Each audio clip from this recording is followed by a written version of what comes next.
One of the things that I feel the book doesn't have enough to say about is the whole Pirandellian impulse in the film. I think Pirandello was a tremendously important figure for Renoir. I think generally the importance of Pirandello to anybody who thought about drama in the 20th century has been lost. Brecht is overrated, I think, in relation to Pirandello. Not that Brecht was not a genius, but that seeing certain kinds of theatricality as specifically Brechtian loses sight of the importance of Pirandello. And Pirandello was, I'm convinced, an important influence for Renoir. He has acknowledged it, but specifically an important influence on the rules of the game. And that there is a Pirandellian impulse in Renoir's casting himself in such a central role, and in the role of someone who attempts to direct the unrolling of events within the drama. And it's a particularly interesting decision that he takes to cast himself, given that he is not a great actor. He is not a truly accomplished actor. And part of what he's doing there, I think, is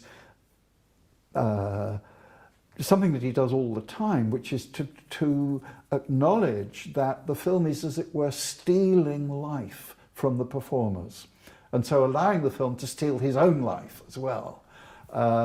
And so there is more Renoir presence than there is Octave characterization. But there's enough Octave characterization to allow the drama to go forward and not to sort of block one with too much consciousness that, oh yeah, this is the filmmaker at work here, and so on.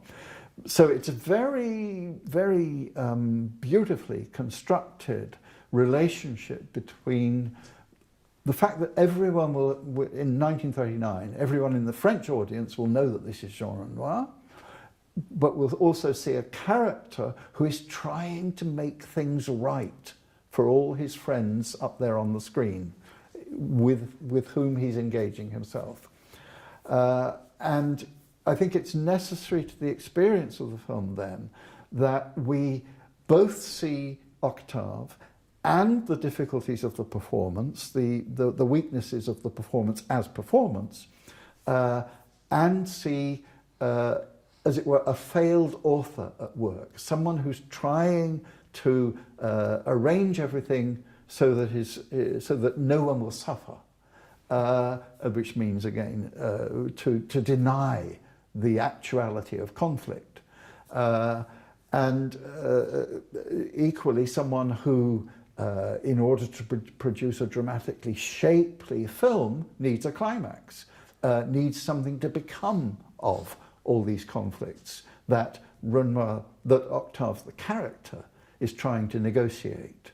And in that way, he puts himself into a parallel position with Robert de Lachenay, who is also someone who wants to avoid choice, who wants to embrace, who wants everybody to be happy, and wants to, again, deny that there are conflicts that make universal acquiescence in the status quo quite impossible.